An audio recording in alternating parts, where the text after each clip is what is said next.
Marx era um homem do seu tempo. A sua obra não está hipotecada ao seu tempo, mas a sua vida está. Quando Marx ficou sabendo do romance dos dois, o Marx bancou o pai vitoriano. Agora vocês imaginem, Marx proíbe a filha de ter um romance com um cara que era, aliás, um revolucionário. Vocês não têm ideia do que foi a reação de Engels. Foi o único estremecimento entre Marx e Engels. Zé, bom, eu te chamo de Zé pela já longa história de amizade e longas conversas que nós tivemos. Inclusive, eu estou me lembrando aqui de longos almoços e jantares. jantares. Inclusive com Carlito, com Carlos Nelson Coutinho, alguns inclusive no exterior. É verdade. Inclusive. E nos encontramos, por exemplo, a gente passou um dia inteiro junto, um dia que a ponte aérea fechou, que nós tínhamos uma banca e que nós passamos às 6h30 da manhã até uma boa parte da tarde juntos, e nós conversamos, nós resolvemos o mundo inteiro naquele dia. Bom, mergulhado, né, na vida e na obra do Marx, e sendo uma pessoa como você que é uma pessoa que gosta da vida, que gosta dos almoços, dos passeios, principalmente passeios históricos, de um bom vinho, etc., e como eu sei que você está fazendo a obra de a biografia, uma biografia de um grande clássico, mas um clássico humano, um clássico mundano, e não uma geografia ou uma vida de santo, eu imagino que você tenha vários aspectos pitorescos, comentários sobre temas mais ou menos relevantes da vida dele, tanto intelectualmente como humanamente. Ele é um homem do seu tempo, do nosso tempo. O que você destaca dessas histórias, Zé Paulo? Bom, tem um monte de histórias interessantíssimas, porque Marx foi um personagem muito rico humanamente. E quando eu digo muito rico, é um personagem cheio de luzes, mas também com algumas sombras. Em Marx, Marx era um homem do seu tempo. A sua obra não está hipotecada ao seu tempo, mas a sua vida está. Vamos dar algumas coisas engraçadas, nem sempre luminosas. Com relação a La Salle, não é? Um intelectual e político alemão, pouco mais jovem que Marx, poucos anos mais jovem que ele, nasceu na década de 20, portanto, a terceira década do século XIX, participou da Revolução de 1848, assim como Marx, mas não foi obrigado ao exílio. Permaneceu na Alemanha e fez uma carreira jurídica importante. Tornou-se um advogado conhecido, era um brilhante orador, um homem muito inteligente, tão inteligente quanto vaidoso. Meteu-se no domínio literário, escreveu obras dramatúrgicas onde ele pretendia refundar a dramaturgia alemã. Marx debateu isso com ele, foi muito franco com ele. A correspondência entre os dois está publicada parcialmente aqui no Brasil, numa obra que a Boitempo editou, na coleção Lukács, Marx e Engels como historiadores da literatura. A polêmica do Marx e do Engels com o La Salle aparece ali, mas que tiveram relações mais tensionadas, porque nos anos 60, La Salle cria aquilo que vai ser o embrião do primeiro partido político operário na Alemanha. Em 1863, ele cria a Associação Geral dos Trabalhadores Alemães. Ele vai morrer no ano seguinte. Era um tipo meio aventureiro, note, aventureiro em face da vida, em face da política. Ele morre num duelo, um cara que nunca tinha pego em armas, duela a propósito de uma relação amorosa. Pois bem, o Lassalle tem com Marx uma correspondência intensa, onde eles discutem tudo, inclusive posições políticas. O Marx começou a desconfiar de Lassalle quando teve a informação de que Lassalle estava entrando em acordos com Bismarck, não é? Que desde o iniciozinho da década de 60 era um homem extremamente importante na Alemanha, não é? E vai marcar profundamente a história alemã. Parece que Bismarck teve conversações, parece não, isso hoje está comprovado, teve conversações com Lassalle, onde ele garantia a Lassalle a constituição de uma legislação social de proteção aos trabalhadores e também garantia a ele lutar pelo voto universal, voto secreto universal, naturalmente masculino. Em troca disso, o Lassalle cessaria as suas críticas à burguesia alemã. Marx ficou sabendo disso e entre os dois se instaurou um clima de desconfiança política. Nas suas cartas, nem Lassalle dizia mal de Marx, nem Marx dizia mal de Lassalle. Mas na correspondência privada de Marx com Engels, se você lê, e eu li essa correspondência, Marx, secundado por Engels, diz horrores de Lassalle, horrores, diz o diabo de Lassalle. Tudo aquilo que eles não falam para o Lassalle, que eles guardam, não é? Até por uma certa diplomacia política, aparece com toda a virulência na correspondência privada. Por que eu estou relatando isso? Porque eu acho que não é um procedimento ideal, não é? Marx tinha dessas coisas, ele tinha também os seus lados obscuros. Um outro exemplo, uma coisa que eu já conhecia, e eu relato isso muito en passant. Até porque já há biografias que discutem muito a vida familiar de Marx. Eu penso nas obras da Yvonne Kapp, nas obras da Raquel Holmes. Aliás, a obra da Raquel Holmes vai ser traduzida no Brasil, lançada pela Expressão Popular no próximo ano, e algo que já é bastante conhecido através do ponto de vista biográfico, não do ponto de vista teórico e político, mas do ponto de vista biográfico é bastante interessante ler a Meire Gabriel, não é? Que é um pouco uma biografia focada na relação pessoal entre Marx e sua mulher, e de alguma maneira suas filhas. O livro está traduzido no Brasil já tem alguns anos, Amor e Capital. Eu já sabia disso, mas eu entrei em detalhes agora para fazer a biografia, eu só menciono isso. Mas a filha mais jovem de Marx, Elinor, apelidada Tussi, que nasceu em 1855 e morreu de maneira trágica, suicidando-se em 1898. E foi uma mulher extraordinária, simplesmente extraordinária, militante socialista, líder de bandeiras feministas, uma figura extraordinária.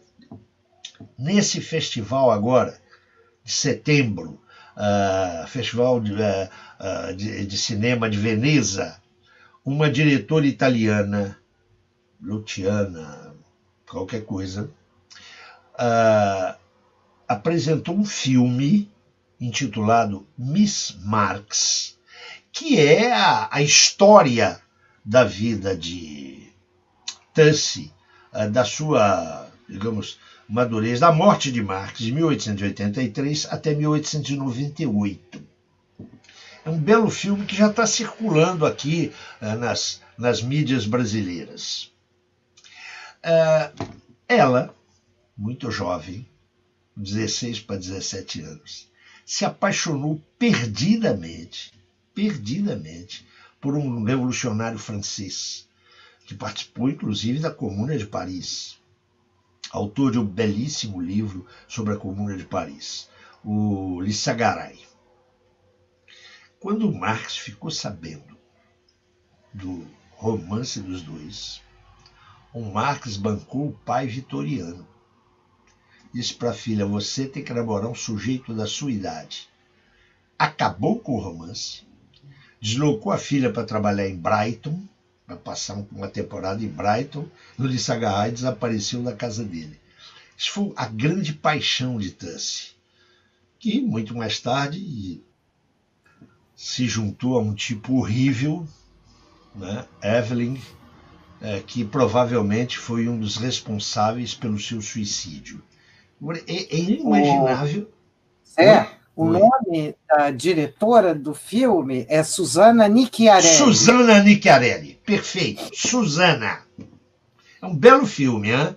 É um filme, não pretende ser um documentário, mas tem elementos de documentário e é muito fiel, não é?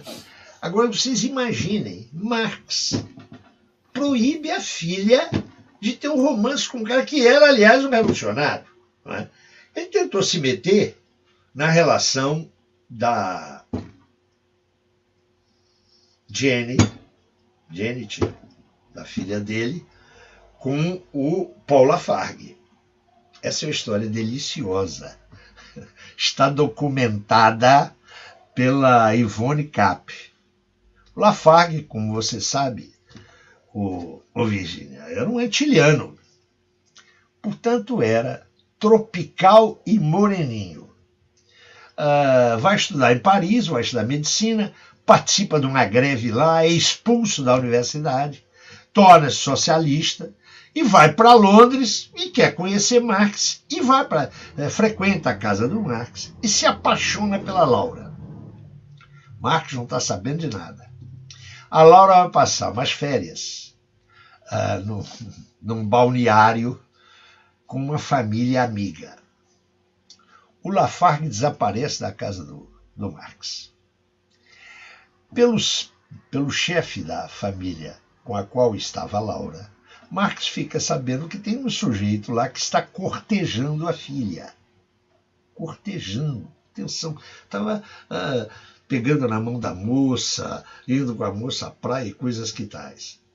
Apenas isso. Marx identifica o Lafargue e escreve uma carta para o Lafargue, que é uma carta miserável. Uma carta miserável.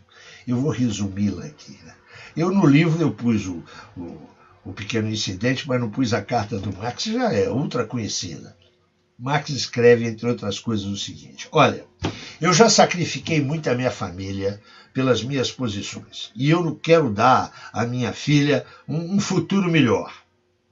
E você não me garante nada disso. Você, atenção, isso aqui Marx escreve literalmente. Você é um homem tropical, e como todo homem tropical é um preguiçoso.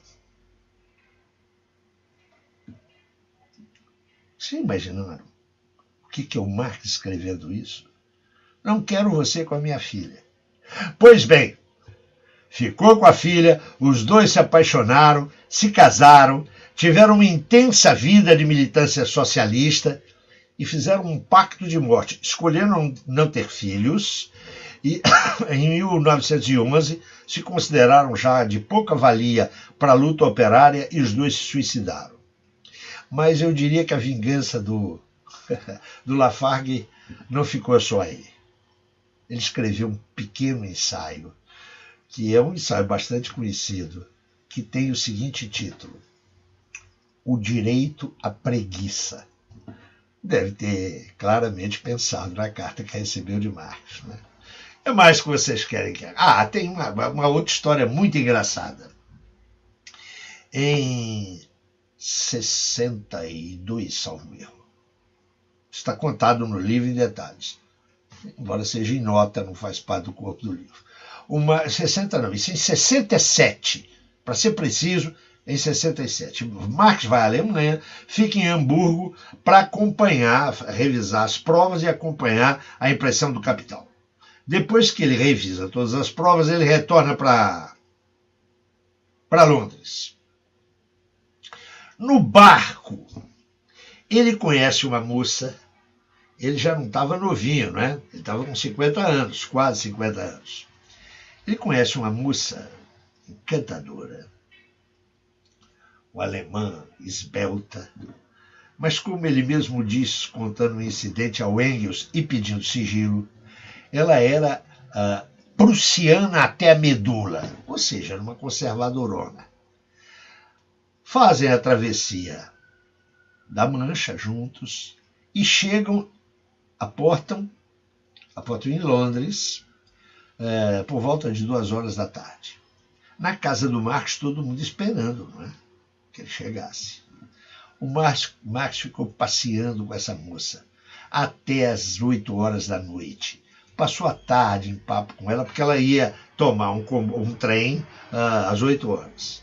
Marx passeou com ela e tomaram sorvete juntos. Você imagina, né? Um homem chegando a 50 anos e uma jovem esbelta. Quem era jovem? Uma contraparente de Bismarck, que tentou subornar Marx 2 vezes, cooptá-lo e tratou de perseguir todos os socialistas. Tem uma passagem ruim. Não é legal. Os anos 50 para Marx foram anos, para a família Marx, foram anos de miséria literal. Nós estamos falando de miséria. Eles perdem filhos por falta de condições higiênicas, alimentares, de assistência médica. Moraram até 1856 no Sorro, num apartamento horrível. E Marx ganhava uns poucos trocados como correspondente de um jornal norte-americano, o Tribune, que era, na época, o jornal de maior tiragem, tirava em Nova York, de maior tiragem do mundo, um jornal importantíssimo. O Marx era o seu correspondente em Londres, mas ganhava muito pouco. Tentava se virar. Numa dessas tentativas, ele procurou emprego como apontador numa empresa ferroviária, numa ferrovia. Tinha que fazer não uma seleção, né, mas tinha que mostrar habilidade, saber escrever, calcular. O Marx sabia tudo isso, mas teve um emprego recusado pela sua caligrafia. Né?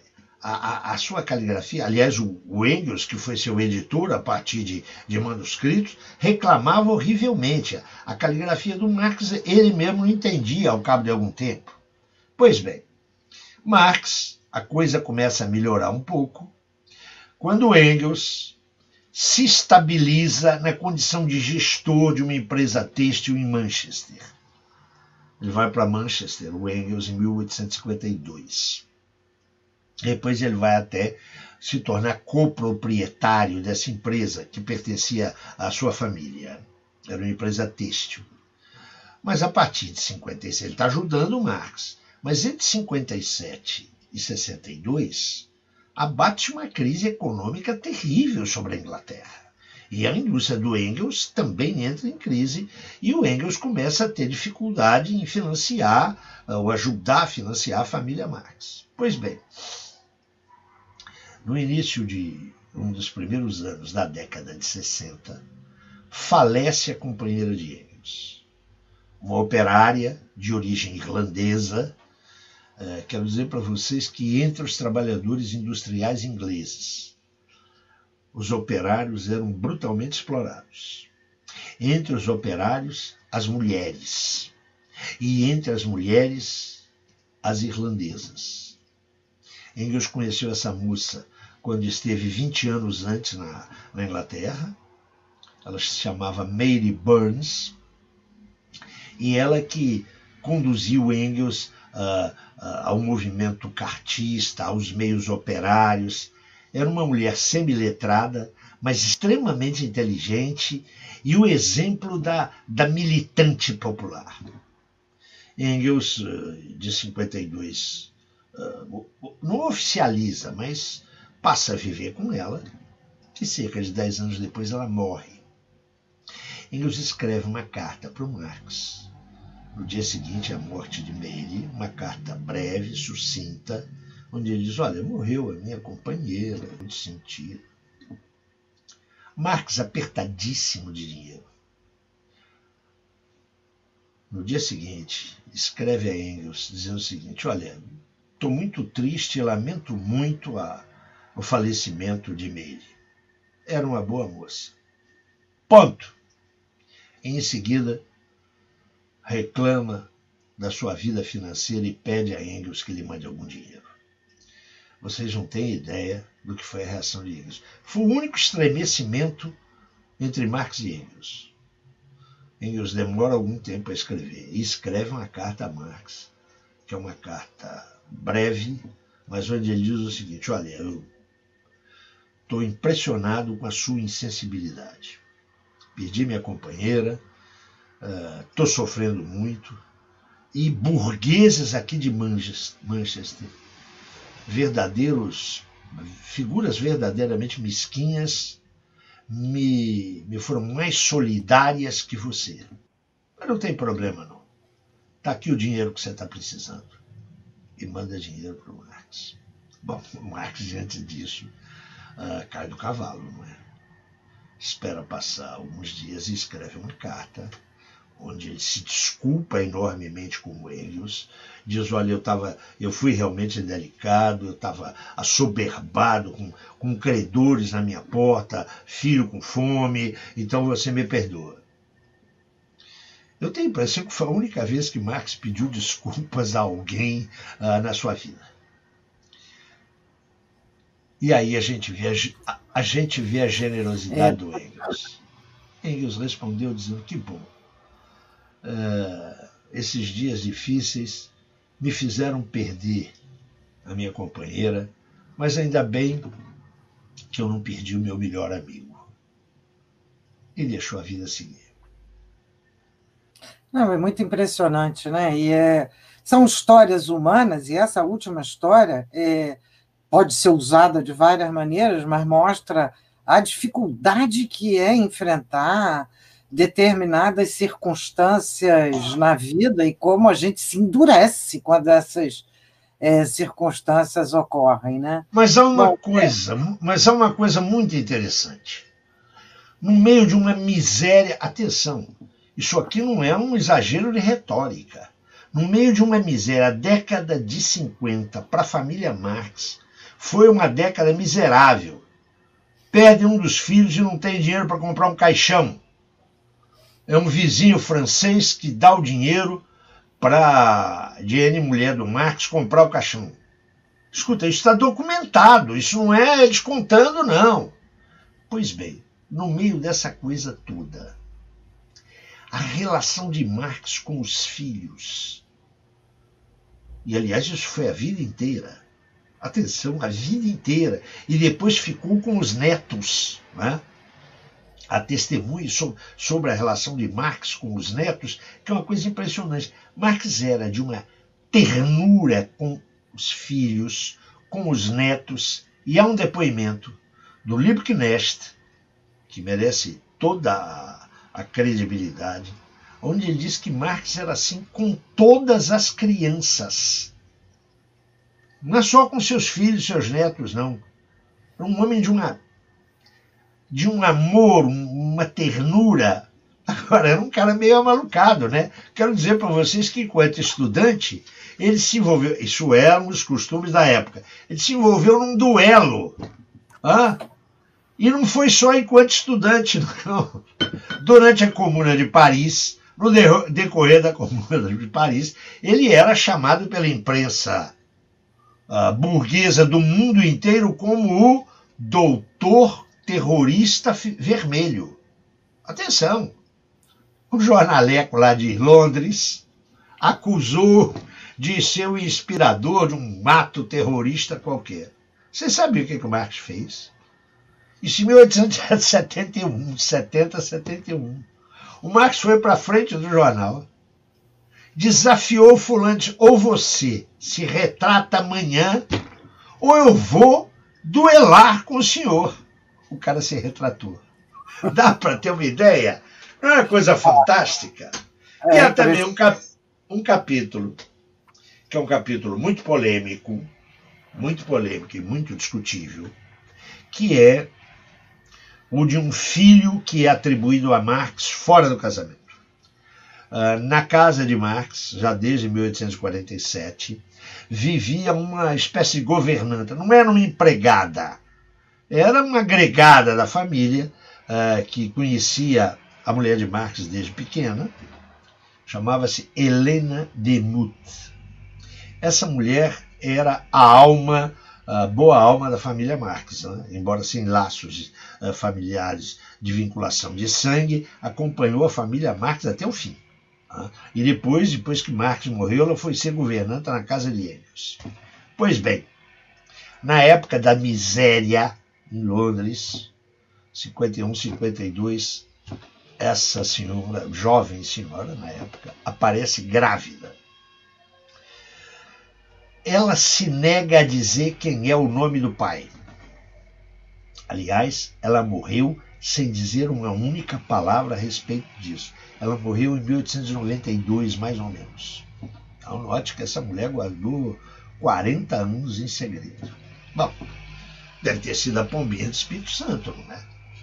Ela não tinha, não havia conhecimento de relações amorosas dela. E ela apareceu grávida. Apareceu grávida e teve um menino. Quem é o pai?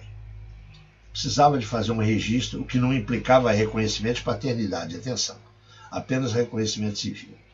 Quem faz é o Engels. O menino não foi criado na casa da família Marx. A mãe, Helena, deu o menino, cujo nome original depois ele mudou. Era Frederick. Frederick. O menino foi criado por uma outra família em Londres. No fim da vida de Marx, esse menino entra em relações com a Tussie, com a filha do Marx, que eu já mencionei. Torna-se amigo da filha de Marx. E aí correm boatos de que o menino é filho do Marx. Esses boatos ficam em petit comité. Quando Engels está às vésperas de morrer, Engels morre, como vocês sabem, em 1895, de um câncer no esôfago. A doença avançou rapidamente e nas suas últimas semanas ele não estava conseguindo falar. Ele usava uma lousa onde ele escrevia, conversando com as pessoas. A Tussie vai e questiona ele sobre a paternidade do amigo, que agora era amigo dela. Engels escreve na lousa: isto é um problema de Marx. Mais não disse, mais não lhe foi perguntado. Engels deu um recado, não é? Eu quero dizer que esse rapaz tornou-se um torneiro mecânico, teve militância política no Labour. Ele vai falecer em Londres em 1929. Bom, não é filho de Marx. Estudou-se correspondência. Numa correspondência, uma pessoa que trabalhou na casa do Marx, na casa do Engels, diz que Engels era o pai. Não se fez exame de DNA, não é, naturalmente. E até hoje há em torno disso um ar de mistério. De tudo o que eu li, eu estou inclinado, olha, cuidado com o que eu estou dizendo isso, que é uma grande polêmica. Uma grande polêmica, especialmente na Inglaterra. Eu estou inclinado a acreditar que o rapaz era filho do Marx. Mas é uma mera hipótese. Não é uma hipótese infundada. De qualquer jeito, Marx foi um homem de luzes e de sombras. Foi como nós, não é? Há uma passagem de Hegel que eu acho que ajuda a gente a entender isso. Hegel diz, olha, nenhum homem vai além do seu tempo. Mas há uns poucos homens que são os melhores do seu tempo. Eu estou convencido que Marx é um desses homens. Eu acho que você tem razão. São temas que a gente traz porque nós não estamos fazendo as geografias, nós estamos analisando pessoas vivas. E é muito difícil que a gente tenha alguém cuja vida tenha sido vasculhada na mesma proporção, por exemplo, que os detalhes do cotidiano possíveis, como Marx, que são E olha que nós vivemos um tempo, um período histórico nosso, que é povoado de biografias e autobiografias das mais variadas qualidades e procedências, e interesses, na maior parte das vezes, praticamente nenhum, exatamente porque a pequena história parece suplantar a grande história. E o que é importante no Marx é exatamente essa correlação entre a capacidade da grande obra, mas é um ser mundano. Não estamos falando de alguém que transcenda como ser social, como ser humano, além da sua própria vida, embora como obra, a sua obra possa transcender. E de todo mundo que já escreveu sobre esse negócio do filho, não, as observações mais persuasivas são as da Meire Gabriel, nesse livro Amor e Capital. Ela chega a dizer o seguinte, olha, o filho é membro do Marx, a Jenny ficou sabendo, ficou profundamente magoada, mas depois a paixão que ambos sentiam um por outro fez com que eles superassem esse incidente de viagem.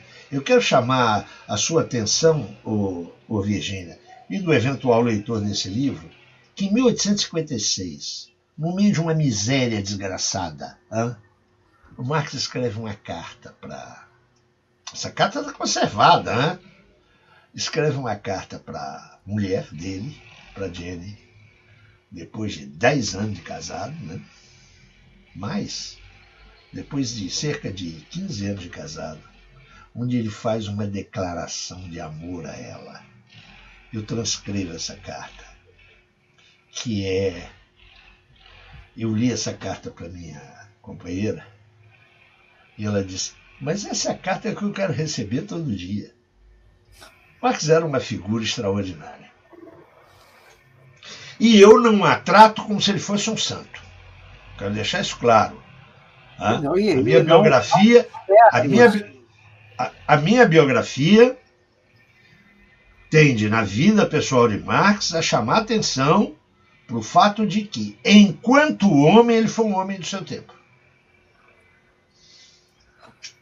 Não, e eu considero, eu não li a biografia, embora tenha, como já comentei aqui, assistido várias das tuas intervenções sobre a biobibliografia do Marx. Mas seguramente li outras biografias que são mais contidas ou menos contidas nesses aspectos. Mas eu tenho certeza que essa conexão entre o ser histórico, o ser social e o ser humano singular é alguma coisa absolutamente fundamental para que a gente não perca a dimensão do que é o conjunto do marxismo. Não é? Porque o conjunto do marxismo não é para ser alguma coisa de uma construção de heróis inflexíveis, mas de seres sociais e humanos, enfrentando e construindo processos possíveis e que identificando essas possibilidades. Marx é nosso contemporâneo. Marx não é uma vida do século XIX. Marx é uma obra para a gente enfrentar o século XXI. Agora, não é suficiente. Há problemas novos, há processos novos no nosso mundo. Mas Marx não está sozinho. Ele e Engels fundam uma tradição intelectual. Dê o nome que vocês queiram dar. Materialismo histórico, materialismo dialético, pensamento crítico dialético, o nome não me importa.